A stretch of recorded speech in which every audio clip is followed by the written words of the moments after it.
And I just want to share how that came about. I have to say this at the beginning.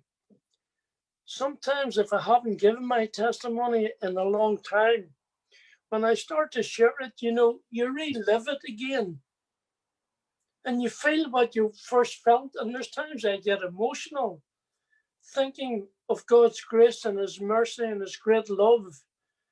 Where John the Elder said that, oh, what manner of love that God has bestowed or lavished upon us, that we should be called children of God. And he says that's who we are. And I want to share how God broke into my life. As a young lad, I think John has a photograph of me. Was taken just months before I went into prison.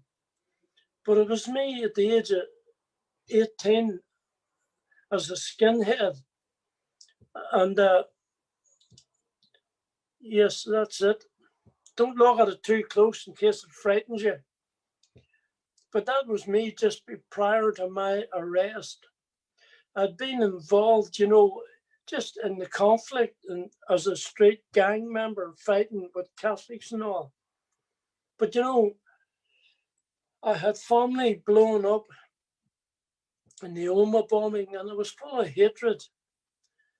And it just consumes you then. And I started to have these feelings I wanted to fight back against the IRA. I thought, we are Protestants, we are defending Northern Ireland. And I called myself British, not Irish. I didn't like to be called an Irishman. There's times when I hit people with a hammer to help them remember, I would say that I was an Ulster man.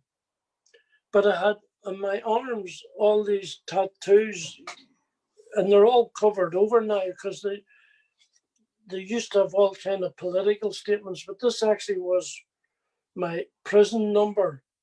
And this said, no surrender for God in Ulster. And this used to be an Ulster flag, but now it's turned into a tiger. I remember somebody was looking at it and says, tiger, it looks more like a pussy cat. I says, no, but when I got converted, God took away the violence in me, and it was the same for the tiger. It is a big pussy cat now. But seriously, I had all these tattoos across all over my body. Most of them were political, kill all Irishmen for God and Ulster.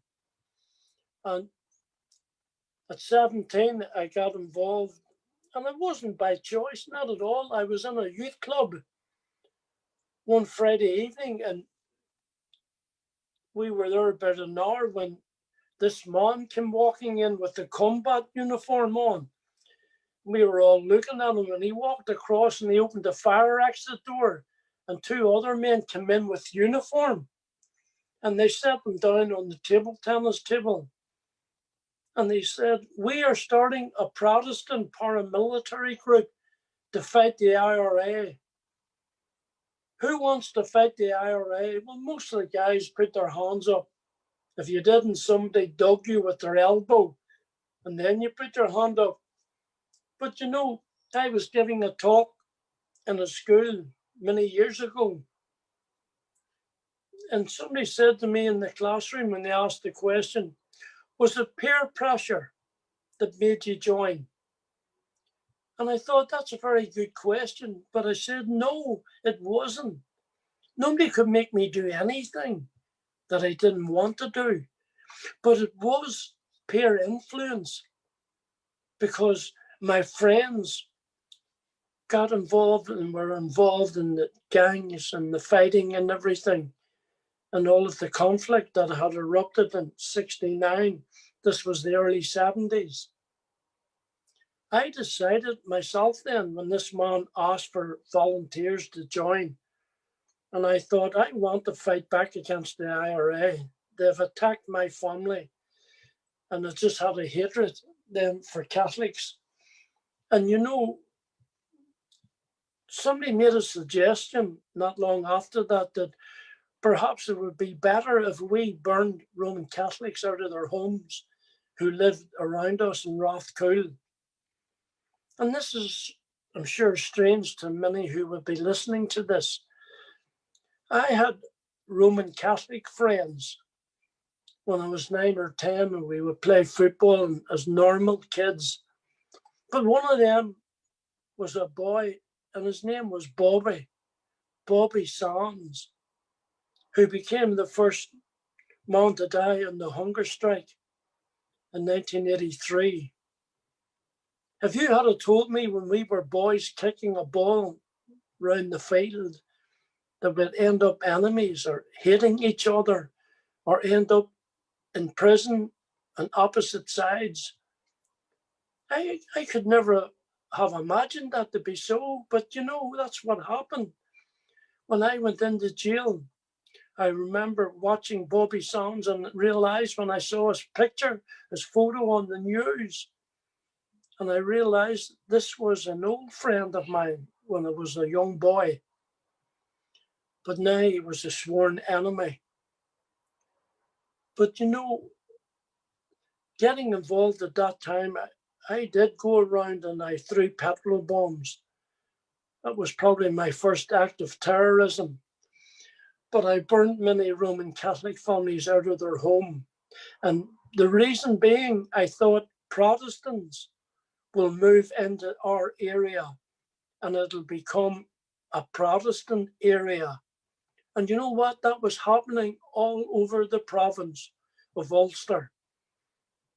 People were moved out of their residence wherever they were living.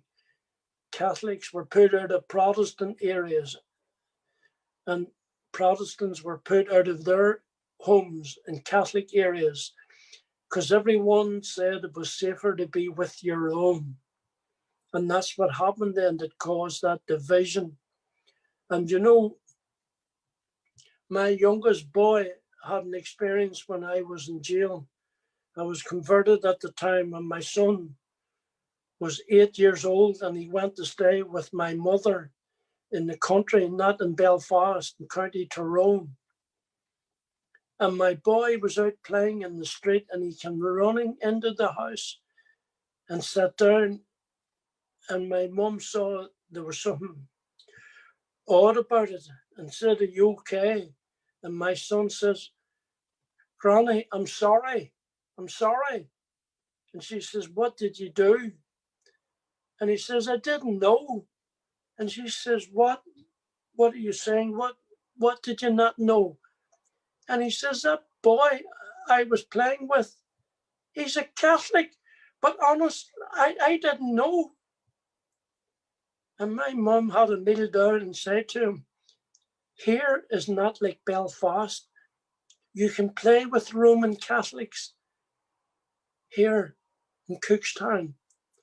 Don't worry. Don't worry, son, about playing with Roman Catholics." But you know, that was the first time my son had met a Roman Catholic, and he thought he was doing something wrong. Isn't that horrendous to think that our children would grow up in that, you know, so split community that it was just, you know, they were totally separated from one another. But going back to my own story, I did get involved in what was called the Ulster Defence Association. But at that time, it was building barricades and things to protect your own area. It wasn't long after that a man said to me, "We're going to start weapon training." And so I was told to go to a house, and indeed that was the start of us being taught how to use weapons. It was maybe after a month or two, the man said to me, "David, do you want to mind the gun? You can take it home with you and bring it back next week." And I thought, right, okay. I was 17. I went home that night with a gun, and up in my bedroom, I was looking at it and pushing it into the waistband of my jeans and all, looking at myself in the mirror. And then the thought came to me, What if they ask you to shoot someone? And I thought about it for a minute or two, and I thought, I'm not just going to shoot somebody for being a Catholic. Not at all. But if they prove to me that he's IRA, then I will do it. And that was the decision. I want to say this, you know what my next thought was? If you kill someone, it doesn't really matter what you do after that, you're going to hell. And that was just the way I looked at it, but it was not a strange thought to have. I thought if I murder someone, it means I'm going to hell. I can't be forgiven. But you know, I was arrested, just maybe 6 months later, and went into prison. I was put in remand. I actually turned 18 at that time in jail. I was there for a year, and I went for my trial, and I got sentenced to 5 years. At that time, you did 2/3 of your sentence. But I have to tell you this, you know, prison life in the early 70s, people will find this so strange, I'm sure. But you know, we were treated as prisoners, political prisoners. So we had political status. Do you know, we wore our terrorist uniform in jail, not prison garb. We had bomb making classes during the day and weapon training in the afternoon. We had a whole political regime where you get up in the morning, made your bed and everything, made a bed pack, and then went out in the exercise yard and they did physical exercise. Then we'd come in and have a coffee break, and then we had these lessons in terrorism. I kid you not. Even in prison, they had real guns. And I can prove that very easily. There was men who were shot dead in prison by other prisoners. The last one that I was aware of was a friend of mine who actually had been converted and fell back again and got back involved and was in the Maze prison, and he was shot dead by 2 IRA men. So it was nothing new for men either to be blown up or even shot in prison. But the thing was, anyway, I was in jail at this time. I was only young, as I told you. I just turned 18, and you think you're hard and you're tough and everything else, but I'm going to tell you, I found prison hard. And I began to pray and ask God to get me out of jail. And you know, when you're in a crisis, you make deals. And I thought, God, if you get me out of jail, I'm going to go to church and all. I'll change my life. I was called back to court. I could not believe it. And the judge told me that he'd spoken to my old boss and they had discussed my case, and that because of the recommendation of my manager, the judge said he would give me a chance, and he reduced my sentence then. And he said that I would be on probation and on license. He did say to me, if you are arrested again, it'll be hard on you. Well, I got released. Could not believe it. I went home that Friday evening. Could not believe that I was out of jail. I got drunk that Friday night, and don't ask me why. But you know, to my shame, I joined the terrorist group the next night again. I don't know why I did that. I found prison hard, but I did it all the same. I thought if I don't, I'm a traitor, and that the troubles were still going on. There was bombings and shootings, and I felt you can't just give up the cause. And so I got back involved, but this time I joined what was called the Ulster Volunteer Force. And when I joined that, I was asked to go to a pub in Belfast.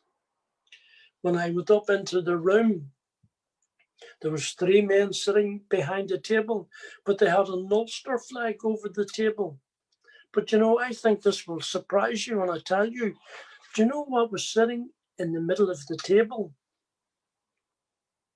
A Bible. And the man in the middle said to me, "Do you believe in the Protestant cause?" I said, "I do." He says, "Are you prepared to die for the Protestant cause?" I says, "I am." He says, "Are you prepared to kill for the Protestant cause?" I says, "I am." He says, "Then put your hand on top of the Bible and swear an oath." That's what I did. Terrible thing to do with God's word, but then I was blind and had no knowledge at all. But I got involved in that particular group, and it wasn't long till I started to get involved in other things.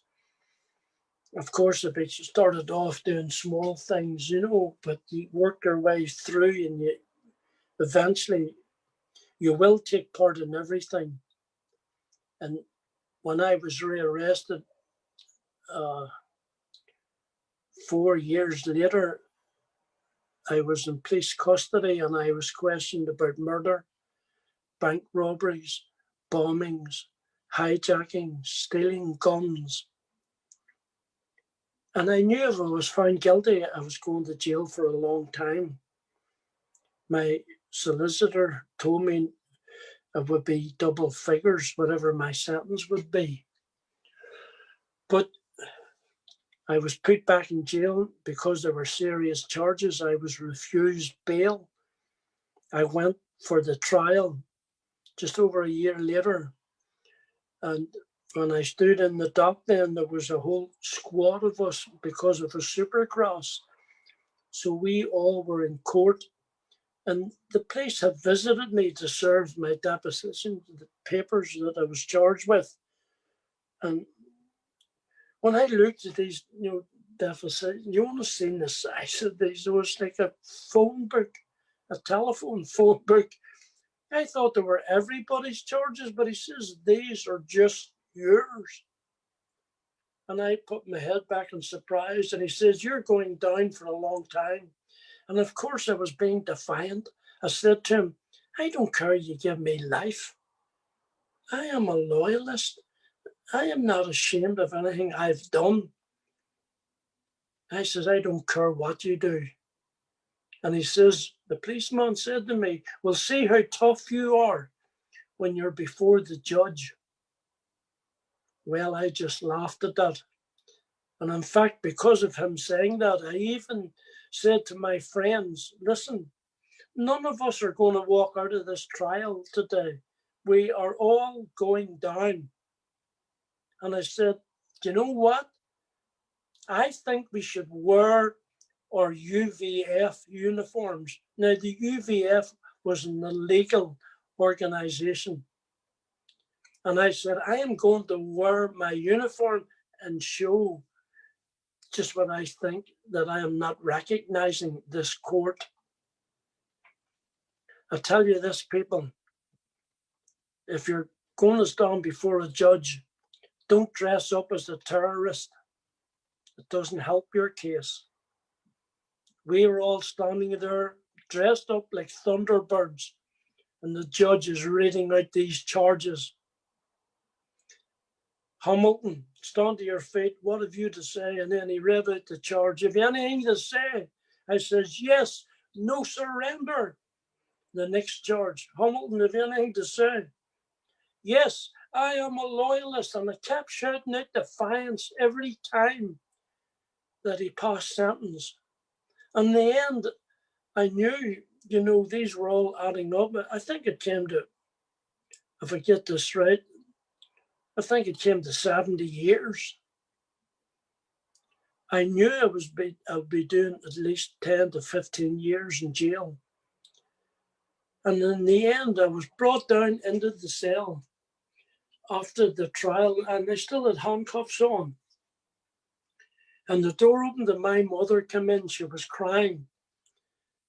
And I looked at her. I said, "Mum, don't be crying. I am a loyalist, and this is a good cause. You should be proud of me. Oh, people, that was the worst thing I could have said. She shouted at me all the more. And she said, you're not talking to your friends. You're talking to your mother. And she said, this will kill me. This will kill me. She said, I can't visit you for 15 years in jail. And she cried sore. And then she said, David, you are a hopeless case. This is your third time in prison, and the sentences are just getting bigger every time. And I said, Mum, go home. I don't want to listen to this. Just go home. Give me peace. And she walked over to the door, and I heard the prison officer open the grill to let her out. And I looked over again, and I wish I hadn't, because she turned back and she shouted at me again, you're a hopeless case. There's no hope for you. That was hard to hear from my mum. I knew the heartbreak that it caused her. But you know, I said to myself, you just have to do it and that's it. And I honestly didn't think I'd survive 10 or 15 years in jail. There's no light at the end of the tunnel for that. But here's what happened. I was in jail a couple of years. I walked into my cell one night with a cup of tea. And as I walked in and looked at my bed, there was a bit of paper lying on the side of my bed. And I thought, what's this? And I picked it up and turned it over. It was a gospel tract. So I smiled and looked at it, and it said, Jesus Christ is coming back soon. So I laughed and I said to my cellmate, are you listening? Listen to this. Jesus Christ is coming back soon. And then I said, to a cinema near you. And he burst out laughing. And I laughed too. And I rolled that track up in a ball and I threw it out the window, laughing to myself. I sat down on the bed and I was drinking my tea. I don't know how long afterwards this was, but I still hadn't finished my tea. But this thought came into my head. David, it's time to change. Become a Christian. I thought, where did this come from? I think I burnt my lip on the tea. I was saying, Christian, listen to me. Prison is bad, but church is worse. Who wants to go to church? We went to church in jail, but it was only to hear all the gossip and to get tobacco and things smuggled in. It was not because anyone had faith in God. But you know what? I'm sitting there on the bed drinking my tea, and I thought, become a Christian? Where did that come from? And when I was sitting on the bed, I looked across on the bookshelf. And you know what? You're only allowed 6 books each in your cell. And one of them is always a Bible. And I looked up and seen the Bible. And many's the time I'd lifted it, not to read it, but you know, in jail when you had no cigarette papers, you would just rip a page from the Bible. I tell people I smoke Matthew, Mark, Luke, and John. I was a real holy smoker, you know. But you know what? I lifted this Bible and I flicked it open and I looked down at it, and it was the old King James. It said, whence comest thou hither? And I thought, what does that mean? Hither who? What's it saying? And I closed it and put it back on the shelf and walked back over to my bed and sat down. 2 minutes later, I looked over again at the Bible and I thought, maybe I should read that. And I got up and I walked over a bit, I tell you. 3 times I did that, walked across and lifted up the Bible. And I was standing with the Bible in my hand like this. And my cellmate said to me, what are you doing? Reading the Bible? And I laughed. I says, no, you know what? I feel I need to get saved. And he started laughing, my cellmate. And here is you, a Christian. He says, you couldn't be a Christian. You're an evil man. And you know what, people? I felt that in my heart when he said that to me. And I just closed the Bible like this. But I was still holding it. And because he was looking at me and talking to me, I was still holding the Bible, but listening to him. And I says, why do you say that? And he says, you know, God doesn't love people like you. You're too bad. And I put my head down, and for some reason, I opened the flyleaf, the Bible, and there was a Gideon Bible. I tell people that there's this other terrorist group called the Gideons, and they plant Bibles everywhere. Yes, even in your prison cell, you'll find a Gideon Bible. Do you know what it said on the flyleaf? In all these different languages, for God so loved the world that he gave his only begotten Son, that whosoever believeth in him shall not perish, but shall have everlasting life. And I read that, and then I said to myself, I'm going to challenge the chaplain with this when I see him, because it says, whoever believes will not perish. And I said, that's not true. Do you know why? I have never doubted the reality of God. I've always believed in God since I was a child. I had no understanding for the need of salvation, but I'd heard stories about Jesus dying on the cross. But you know, I thought Jesus does not love people like me. No, he doesn't. And I thought, so I believe, but that verse is wrong then, because it says, if you believe, you won't perish. I knew I was going to hell, and I knew I deserved to go to hell. I closed that Bible and set it back up on the shelf. I was sitting down on the bed, and again, I was thinking, why am I thinking like this? And then I'm sitting there, and it happened again, this voice in my head. You know what I heard? David, it's God that has kept you alive. Now, first of all, everyone called me by my nickname. Everyone has a nickname, I think, in jail. I was called Packy because I was tanned and had jet black hair at 17 or 18 years of age. There was no white goatee then. But because I was brown and that, people said I looked like a Pakistani. And so they called me Packy. And that is the truth. My cellmate, his nickname was Bungalow. He had no upstairs.